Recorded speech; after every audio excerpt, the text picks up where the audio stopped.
bago tayo mag-umpisa, manalangin muna tayo.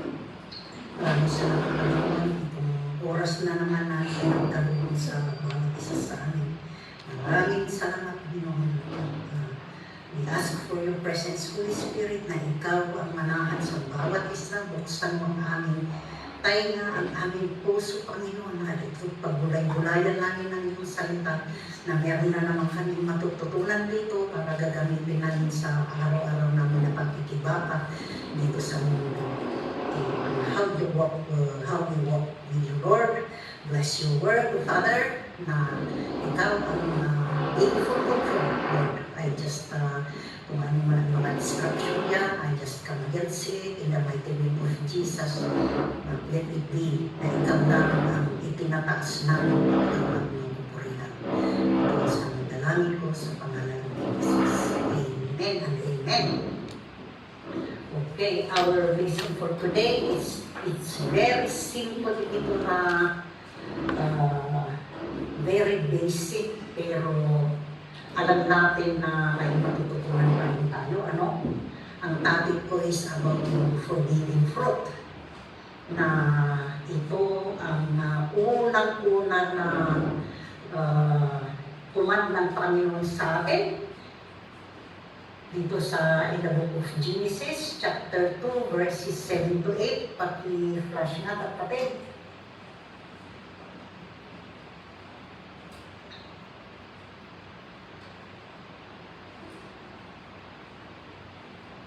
Okay, it says here, then the Lord God formed a man from the dust of the ground and breathed into his nostrils the breath of life, and the man became a living being.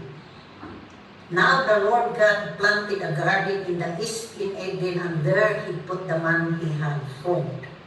Kaya dito niya inilagay ang tao na nilikha ng Diyos. Dito ang ano natin dito is kaya nagkaroon ng buhay ang isang tao nang dahil sa God had breath, His breath, di ba? Yung hininga niya ay He blow it onto the nostril of the dust na finron niya, kaya nagkaroon ng buhay ang tao na. Kaya ang tao, isipin natin na wala tayong buhay kung hindi tayo nilikha ng Diyos. At ang ano niya rito, nilikha niya lahat ng mga halaman, mga animal, the fish in the ocean. He had provided everything na nilikha niya ang lahat-lahat ito, di ba? Para sa sustenance ng isang tao. Kaya after ng creation niya, nilikha niya ang tao at inilagay niya sa Garden of Eden, na alam natin ang istorya nito mas kinong bata pa tayo. But yung ano dito is, He put the man to look after the garden, di ba? Na kumbaga sa ano, dito natin malaman na the Garden of Eden, it is a pag-aari ng Panginoon. Hindi pag-aari ng tao. Na inilagay niya ang si Adam dito at saka si Eva para i-look after nila. Kumbaga sa farmer, yung landlord na ano, yung mga tenants, sila ang bahala ng magtrabaho sa bukid, di ba? Hindi pag-aari ng tenant ang bukid. Sila ay itinalagalang ng may-ari na tutulong na magtrabaho doon. So, katulad itong Garden of Eden na ito, ibinigay ng Diyos para sa kay Adan, para i-look after niya ito at siyempre, yung mga, siguro, mga weeding, mga kung ano ang dapat niyang i-look after niya ito. Ito ang trabaho ng tao. Na hindi niya pag-ari ito. Ang ano dito, kung makita natin, ang pagkakamali ng tao na yung forbidden fruit, chapter 3, verse 15 to 15 to 17,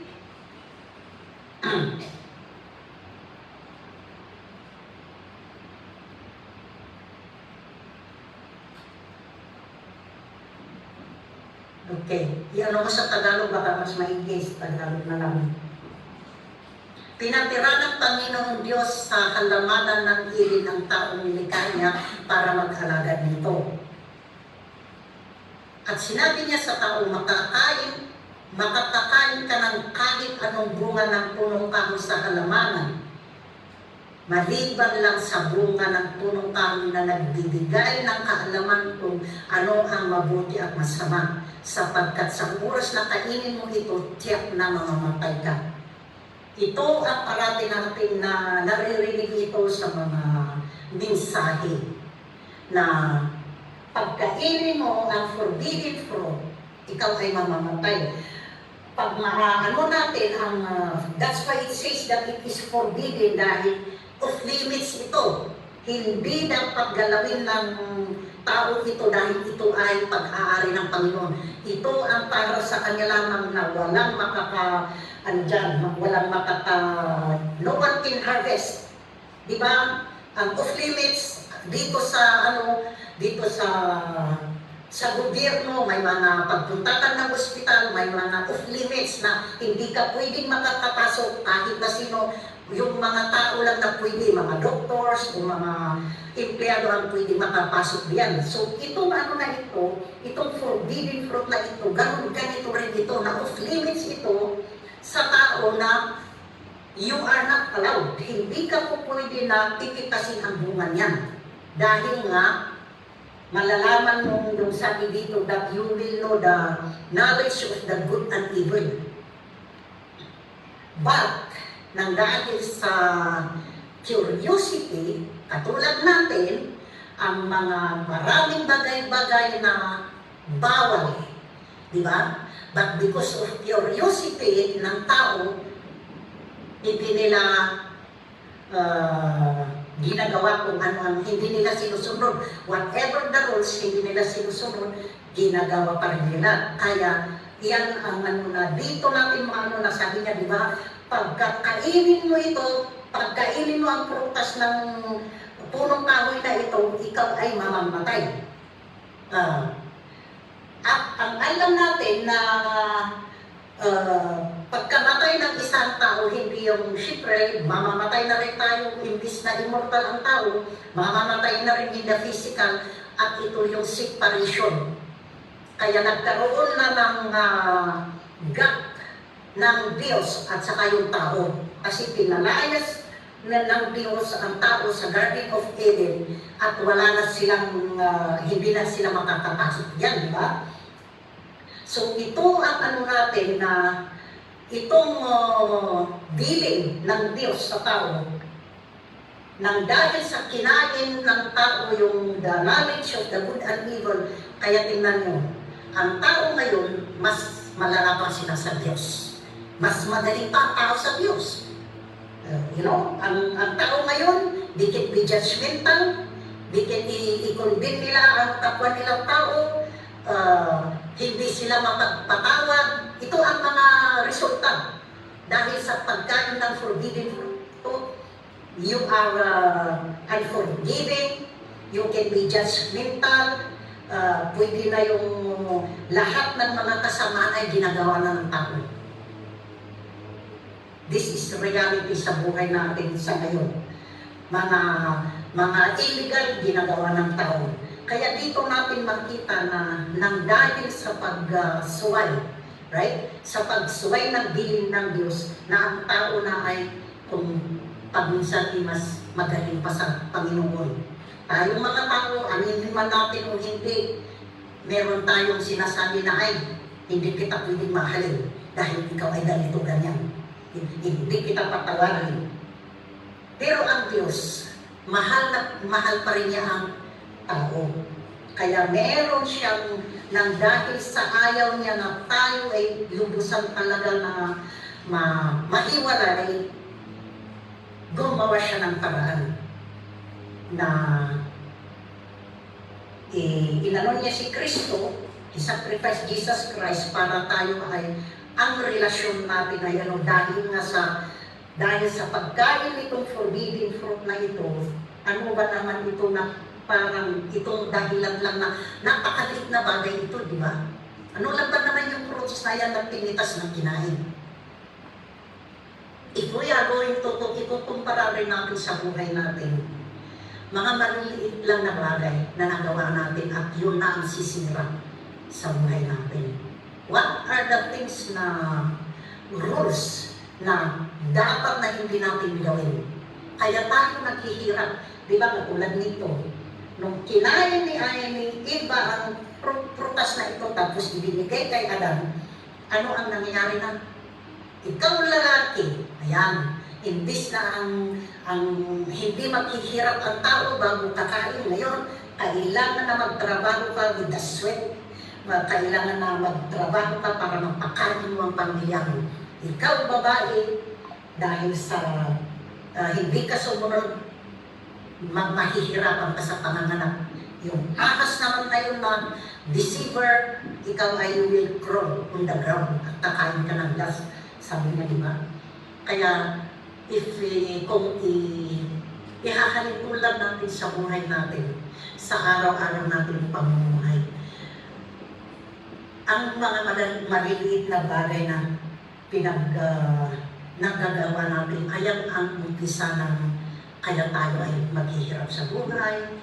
Bakit ang resulta, the consequence sa lahat ng gawain natin, maliit man na bagay, yung maliit lang na bagay na gawin natin ay malaki na ang consequence niyan. Instead of the blessing will flow, hindi na. Dahil sa hindi natin pagsunod. Katulad ninyo dyan, di ba? Dyan sa kayong mga kapatiran dyan sa kulungan. Simple lang na instruction sa inyo. Kung hindi nyo susundin, malaking bagay yan sa inyo na instead of you will be with your mga kasamahan ninyo, pagkano pwede kayong i-separate because of your disobedience. Imbis na mapalaya kayo ng mas mabilis, lalo pang madagdagan. Kasi, kaya yung mga consequence ng mga gawain ng tayong mga tao, pag-isipin natin, let us be very careful dahil what is forbidden na dapat na hindi natin gagawin. At tulad yung sabi ko nga na very simple itong forbidden fruit na kinain ni Adan at sa kanila, ayan na ang ng tao na lahat na ay mapunta sa padilim ka lumalagag na ako'y if hindi ka manampalataya kay Kristo. Kung hindi natin tanggapin si Kristo na bilang tagapagligtas natin, wala tayong mapuntahan kundi sa patay. Mamamatay.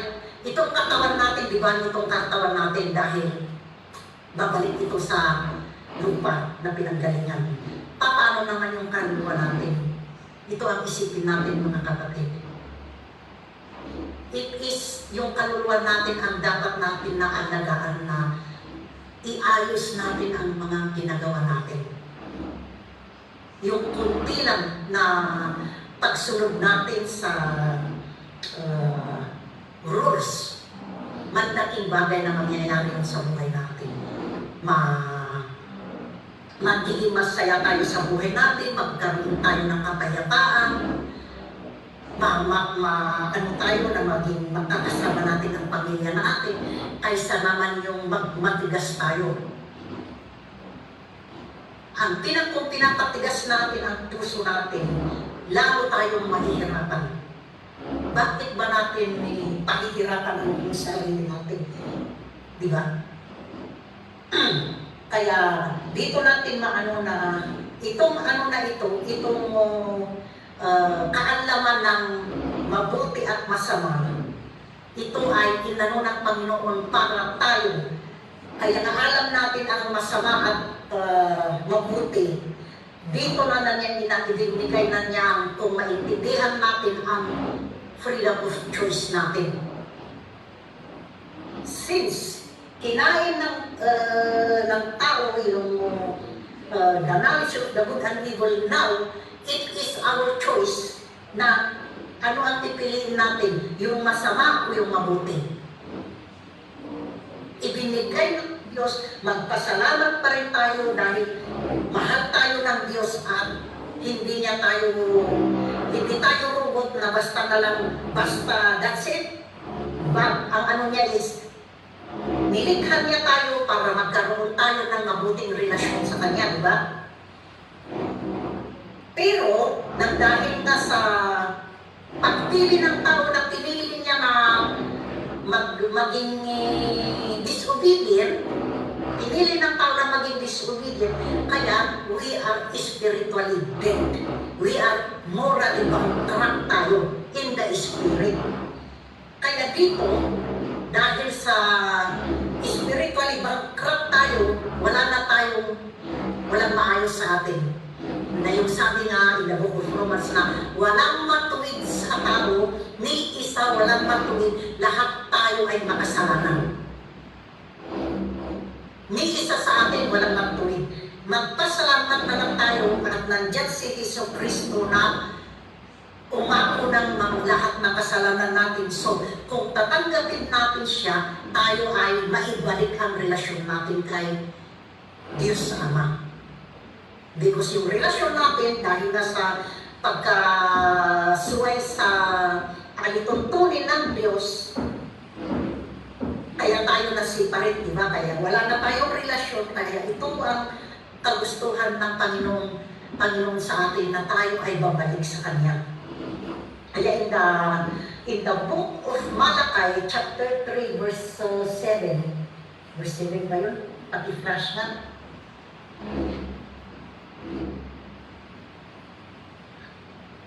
Malachi chapter 3 verse 7 to 9.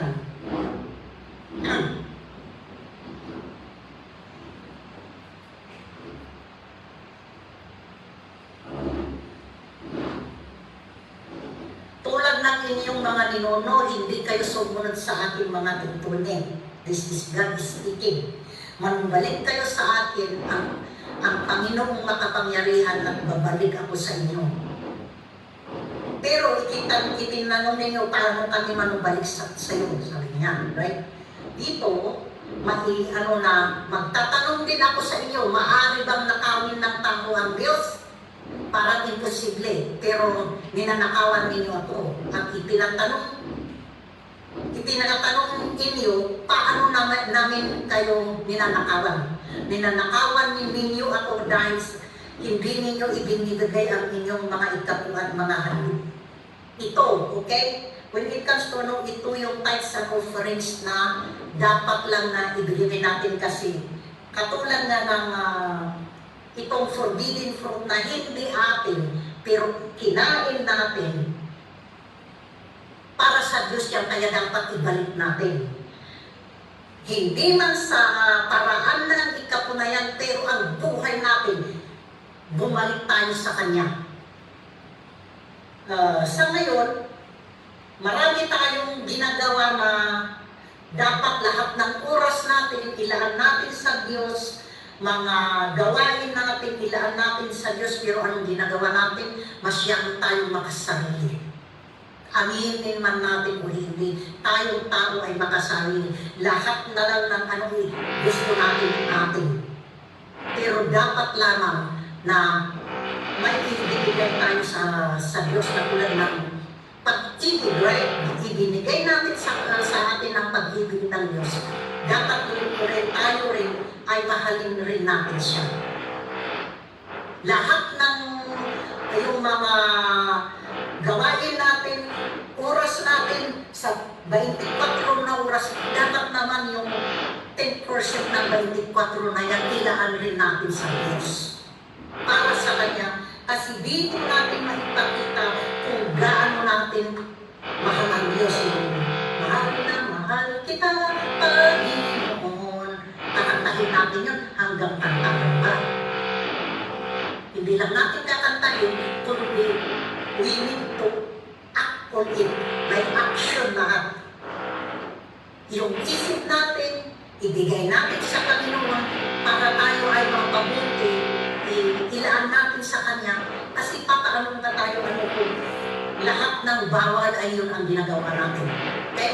The forbidden things, mga bawal na hindi dapat natin gawin ay kung yun ang ginagawa natin, papaano tayo manibalik sa Diyos. Isa-isa yan na Tinatanong ko sa ating lahat kung papaano. Kasi sabi niya, you return to me. Sabi ng Panginoon, return to me and I will return to you.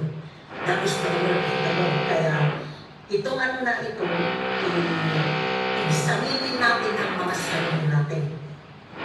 How do we live our life? Ang gusto ng Panginoon, ang buhay natin dahil ibinigay niya ang lahat-lahat sa atin. All the blessings, ibinigay niya, dapat lang na ilaan rin natin ang buhay natin sa Kanya. Kailangan na mamuhay tayo ng kalugod-lugod para sa Diyos. At tayo ay dahil na alam natin ang tama at mali, ano ang dapat natin gawin? Magtiwala tayo sa Diyos na ang Diyos ang tagapagligtas natin, ang Diyos ang nagbibigay ng lahat-lahat na meron tayo. Kung ano ang gagawin natin, magtiwala tayo na siya lahat ang mag-ayos ng buhay natin. Magbuo ang buhay natin, tayo lahat may kanya-kanya tayong pinagdadaanan. Nagtitiwala ba tayo sa Diyos na siya ang mag-aayos ng busot ng buhay natin? Ayun ang isang tanong rin yan that i-ano natin na ang Diyos ay makapangyarihan, siya ang Diyos na tunay, hindi siya sinungaling. So ano ba gagawin natin? Magtiwala ba tayo sa Kanya? Dapat ipagkatiwala natin ang buhay natin sa Kanya para magkaroon din tayo ng kapayapaan. Dahil if we are going to keep on doing mga forbidden things na mga alituntunin ng Diyos na dapat, ang sabi niya, di ba? Dapat na wala tayong dapat sambahin kundi siya naman. Wala tayong dapat, huwag tayong magsamba sa mga Diyos-Diyosan, idolatry, sinong bang sinasamba natin? Ang Diyos ba yung kapwa natin tao? Mga yan, ang isip-isipin, pag-isipan natin ng maigi. O, mahalin mo ang kapwa mo na katulad ng pagmamahal mo sa sarili mo. Kaya huwag tayong makasarili. Ang mga bagay-bagay ay tingnan naman natin ang mga tao sa kapaligiran natin na dapat lang ilaan natin ang oras rin natin sa kanila. Mahalin rin natin sila. Makita natin, huwag natin silang sasaktan. Yung sabi nga na kung ano ang gusto mong mangyari sa buhay mo, yun ang gawin mo sa kapwa mong tao. In order na kung ano yung mga ayaw ng Diyos na hindi natin dapat gawin ay maiayos kung talagang uunahin natin na mahalin ang Diyos. Na tayo nilikha para magsunod sa Kanya. Tayo nilikha para susunod sa liturgy niya. Tayo ay nilikha para tayo ay magtiwala sa Kanya. Hindi yung magtitiwala tayo sa kakayahan natin. Kasi itong pag-utang natin ay mas magaling pa sa Diyos. Ang dapat natin gawin ay ipagbayan natin sa Diyos ang buong puso natin at kaluluwa at itong katawan natin, pati itong pag-utak natin. Kaya ngayon sabi na, di ba? Kailangan na tayo mabago. Unang-una baguhin natin ang pag-utak natin. Itong utak natin, mabago ang pag-iisip natin para tayo ay maging kalugod-lugod sa mata ng Diyos. Amen. Kaya yan ang po ngayon, ayan ang mai-share ko na isipin natin ang forbidden, yung inano ng Diyos na huwag natin gawin nang dahil nga sa we are disobedient, kaya tayo naghihirap para balik na lang tayo sa Diyos, bumalik tayo sa Diyos na siya ang sasambahin natin para ang mga buhay natin na magulo ay maiayos. Magtiwala tayo na siya ang gagalaw sa buhay natin. Hindi natin mababago ang sarili natin, kundi ang Diyos lamang. Ang Diyos lamang ang makakapagbago sa atin pag tayo ay magtiwala sa kakayahan niya dahil siya ay makapangyarihan. Walang imposible sa Panginoon kung tayo ay magtiwala sa Kanya. Amen? ito lang ang maibabahagi ko mga kapatid. So let us continue na ang buhay natin ay itingnan lang natin, ikita natin sa Diyos. Huwag natin i-ano sa paligid-ligid natin, huwag nating mundo, huwag tayong mababahala. Yung iba diyan, buti pa sila, ang gaganda ng buhay nila. Pero may kakayataan ba ang mga yan? Hindi natin alam kasi ang kagustuhan nga natin, di ba? Ang kagustuhan natin ay makapiling natin sa Diyos. Ano man ang mangyari, darating man siya na tayo makakasama niya. Kunin man niya ang buhay natin, siya ay makakasama natin siya. Yun ang dapat natin na isipin kasi nakakatakot. Ang mundo ay maggulo na ngayon. Makita natin kung ano ang nangyayari na maggulo na. Ito yung nakalagay dito sa Biblia na magiging may wars, mga magpapamilya, mag-away-away ang mga yan, mawawala na yung pag-ibig ng bawat isa, makasarili na ang mga tao, mga walang mudo, walang respeto sa bawat isa. Ito na ang nangyayari sa ngayon. Kaya magpasalamat na lang tayo, mga kapatid, dahil tayo, ito ay nagbabible study tayo at we are being reminded. We are being reminded that the things that we are doing is iayos natin. Amen? Ito ang encouragement ko sa ngayon, that what are the forbidden things na mag-isip-isip tayo. Isipin natin, i-check natin ang mga sarili natin. Ano ba yung mga hindi ko nagagawa na dapat kong gawin. Amen? Para magkaroon tayo ng kapayapaan, magkaroon naman tayo ng pag-ibig na katulad ng pag-ibig ng Diyos ay magmahalan sa kapwa natin. Amen? Thank you, Lord. Maraming salamat, Panginoon, sa ibinahagi mo sa amin. At I just pray, O Lord, na isa puso namin ito at natanggap namin, Panginoon, para ang buhay namin maging maayos ito dahil kami ay magiging obedient for all the things that you have spoken to us. Thank you, Lord. In Jesus' name I pray. Amen and amen. Thank you, Dr. Dempsey. Praise God. Palakpakan po natin ang ating Panginoon, mga kapatid. Purihin ang Diyos sa kanyang makapangyarihang mga salita. Maraming salamat po, Pastor Mika, for sharing us the word, and may God bless you po. Okay, so mga kapatid.